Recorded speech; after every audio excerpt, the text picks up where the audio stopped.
Bonsoir à toutes et à tous, je m'appelle Miguel Mohamed Moussa et je vais vous démontrer que les énergies renouvelables n'est pas uniquement une solution pour l'avenir, mais c'est la solution pour préserver, pour protéger notre santé et préserver notre planète pour les futures générations.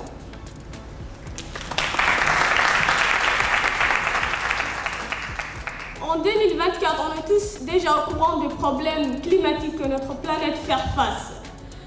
L'utilisation des énergies fossiles est la première cause du réchauffement climatique. Cela impacte gravement de régions à travers le monde, comme la Corne d'Afrique ou Djibouti, faire face à des vagues de chaleur extrêmes et une sécheresse croissante.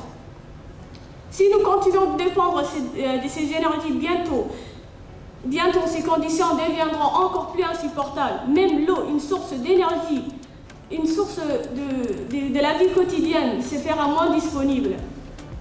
Sommes-nous prêts à vivre dans des conditions encore plus extrêmes qu'aujourd'hui, où l'eau peut devenir un luxe demain? J'en doute fort. Et ce n'est pas encore le pire. Le réchauffement climatique provoque la fonte des glaces et l'élévation du taux des océans, ce qui est particulièrement dangereux pour les pays côtiers comme Djibouti, avec son littoral vulnérable, risque d'être submergé par une montée accélérée d'eau. Imaginez un instant, Djibouti-ville, notre capitale, engloutie sous les vagues. Si c'est ça votre raisonnement, j'espère pour le cas adverse que les générations futures pourront respirer dans l'eau, sincèrement. Ensuite, ces impacts sur notre santé.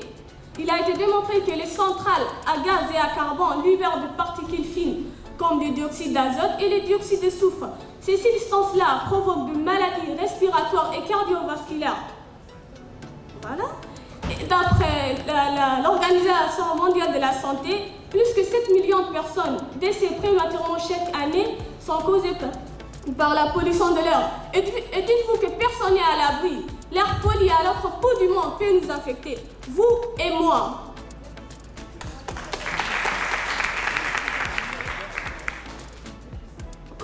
Cher jury et cher public, combien de personnes autour de vous souffrent de maladies respiratoires?